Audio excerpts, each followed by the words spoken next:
Charlotte Mason, School Education, Chapter 15, School Books and How They Make for Education. Line upon line. The theme of school books is not a new one, and I dare say the reader will find that I have said before what I shall say now. But we are not like those men of Athens who met to hear and to tell some new thing, and he will, I know, bear with me, because he will recognize how necessary it is to repeat again and again counsels which are like waves beating against the rock of an accepted system of things.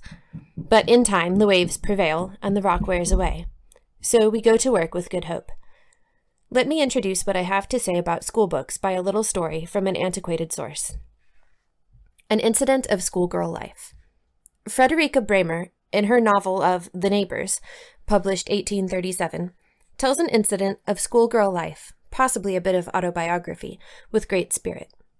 Though it is rather long, I think the reader will thank me for it.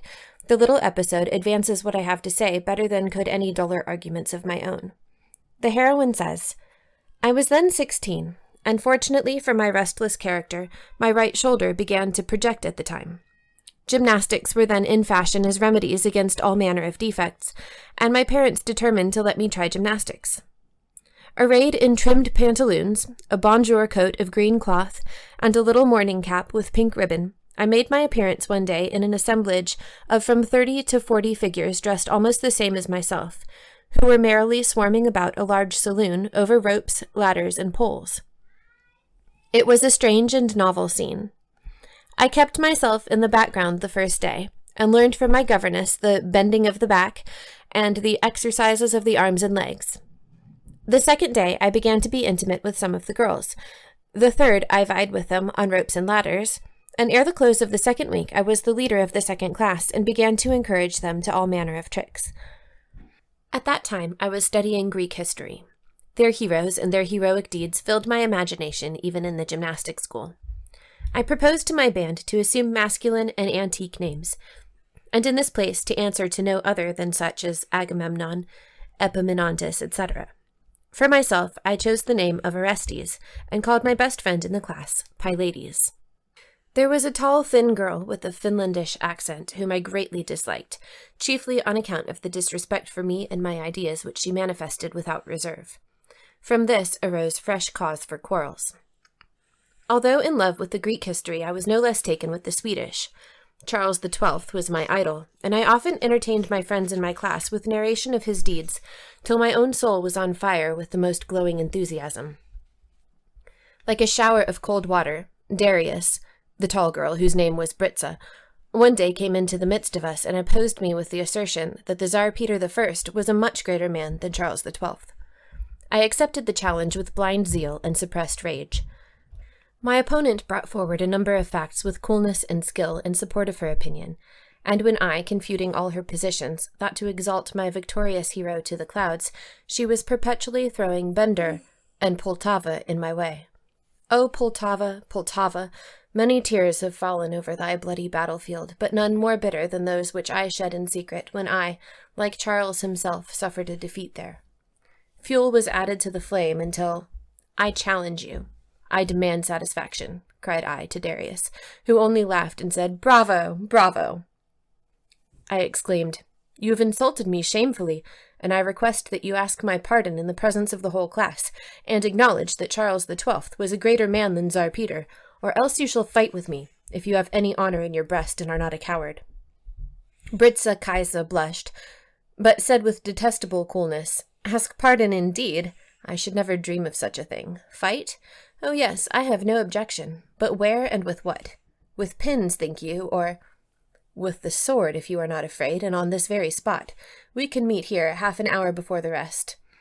Arms I shall bring with me. Pylades is my second, and you shall appoint your own." Next morning, when I had entered the spacious saloon, I found my enemy already there with her second. Darius and I saluted each other proudly and distantly. I gave her the first choice of the swords. She took one and flourished it about quite dexterously, as if she had been accustomed to the use of it. I saw myself, in imagination, already stabbed to the heart. "Tsar Peter was a great man," cried Darius. "Down with him! Long life to Charles II!" I cried, bursting into a furious rage. I placed myself in an attitude of defense. Darius did the same. Our swords clashed, one against the other, and in the next moment I was disarmed and thrown on the ground. Darius stood over me, and I believed my last hour had arrived. How astonished was I, however, when my enemy threw her sword away from her, took me by the hand, and lifted me up, whilst she cheerfully cried, "Well, now you have satisfaction. Let us be good friends again. You are a brave little body." At this moment a tremendous noise was heard at the door, and in rushed the fencing master and 3 teachers. My senses now forsook me. I hope the reader is not among the naughty children who read the fable and skip the moral, for whatever is to follow is, in fact, the moral of this pretty incident. How did the girls get their enthusiasm? What was it, we wonder, in their schoolbooks that these Swedish maidens found so exciting? There is no hint of other than school reading. In the first place, we may conclude it was books. The oral lesson for young children, the lecture for older, had not been invented in the earlier years of the last century.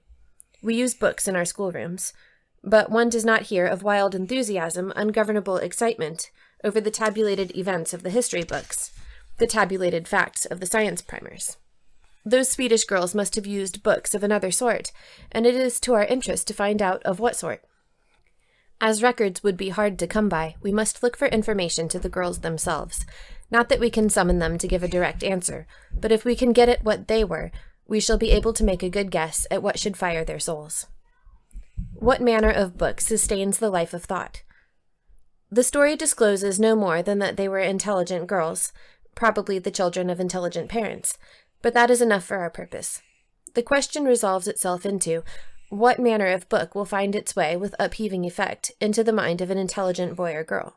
We need not ask what the girl or boy likes. She very often likes the twaddle of goody-goody storybooks. He likes condiments, highly spiced tales of adventure.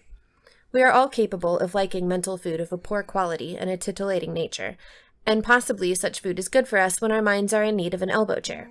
But our spiritual life is sustained on other stuff, whether we be boys or girls, men or women. By spiritual, I mean that which is not corporeal, and which, for convenience's sake, we call by various names: the life of thought, the life of feeling, the life of the soul.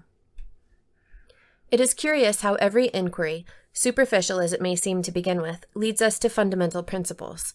This simple-seeming question, what manner of schoolbooks should our boys and girls use, leads us straight to one of the 2 great principles which bottom educational thought. The schoolbooks of the publishers. I believe that spiritual life, using spiritual in the sense I have indicated, is sustained upon only one manner of diet, the diet of ideas, the living progeny of living minds. Now, if we send to any publisher for his catalogue of schoolbooks, we find that it is accepted as the nature of a schoolbook that it be drained dry of living thought. It may bear the name of a thinker, but then it is the abridgment of an abridgment, and all that is left for the unhappy scholar is the dry bones of his subject, denuded of soft flesh and living color, of the stir of life and power of moving. Nothing is left but what Oliver Wendell Holmes calls the mere brute fact. It cannot be too often said that information is not education. You may answer an examination question about the position of the Seychelles and the Comoro Islands without having been anywise nourished by the fact of these island groups existing in such and such latitudes and longitudes. But if you follow Bullen in the cruise of the Cachalot, the names excite that little mental stir which indicates the reception of real knowledge. Reason for oral teaching. Intelligent teachers are well aware of the dry-as-dust character of schoolbooks, so they fall back upon the oral lesson, one of whose qualities must be that it is not bookish. Living ideas can be derived only from living minds, and so it occasionally happens that a vital spark is flashed from teacher to pupil. But this occurs only when the subject is one to which the teacher has given original thought. In most cases, the oral lesson, or the more advanced lecture, consists of information got up by the teacher from various books, and imparted in language a little pedantic, or a little commonplace, or a little reading made easy in style. At the best, the teacher is not likely to have vital interest in, and consequently original thought upon, a wide range of subjects. Limitations of teachers. We wish to place before the child open doors to many avenues of instruction and delight, in each one of which he should find quickening thoughts. We cannot expect a school to be manned by a dozen masterminds, and even if it were, and the scholar were taught by each in turn, it would be much to his disadvantage. What he wants of his teacher is moral and mental discipline, sympathy and direction. and it is better on the whole that the training of the pupil should be undertaken by one wise teacher than that he should be passed from hand to hand for this subject and that. Our aim in education is to give a full life. We begin to see what we want. Children make large demands upon us. We owe it to them to initiate an immense number of interests. "Thou hast set my feet in a large room" should be the glad cry of every intelligent soul. Life should be all living, and not merely a tedious passing of time, not all doing, or all feeling, or all thinking. The strain would be too great, but all living. That is to say, we should be in touch wherever we go, whatever we hear, whatever we see, with some manner of vital interest. We cannot give the children these interests. We prefer that they should never say they have learned botany or conchology, geology, or astronomy. The question is not how much does the youth know when he has finished his education, but how much does he care? And about how many orders of things does he care? In fact, how large is the room in which he finds his feet set, and therefore how full is the life he has before him? I know you may bring a horse to the water, but you cannot make him drink. What I complain of is that we do not bring our horse to the water. We give him miserable little textbooks, mere compendiums of facts, which he is to learn off and say and produce at an examination, or we give him various knowledge in the form of warm diluents, prepared by his teacher with perhaps some grains of living thought to the gallon. And all the time we have books teeming with ideas fresh from the minds of thinkers upon every subject to which we can wish to introduce children. We undervalue children. The fact is, we undervalue children. The notion that an infant is a huge oyster who by slow degrees and more develops into that splendid intellectual and moral being, a full-grown man or woman, has been impressed upon us so much of late years that we believe intellectual spoon meat to be the only food for what we are pleased to call little minds. It is nothing to us that William Morris read his first Waverley novel when he was 4, and had read the whole series by the time he was 7. He did not die of it, but lived and prospered, unlike that little Richard, son of John Evelyn, who died when he was 5 years and 3 days old, a thing not to be wondered at when we read that he had a strong passion for Greek, could turn English into Latin and vice versa with the greatest ease, had a wonderful disposition to mathematics, having by heart diverse propositions of Euclid. But I quote little Richard. Nobody could ever have called him Dick, by way of warning, and not of example. Macaulay seems to have begun life as a great reader.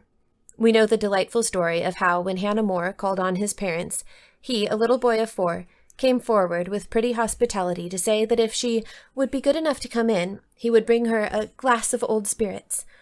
He explained afterwards that Robinson Crusoe often had some.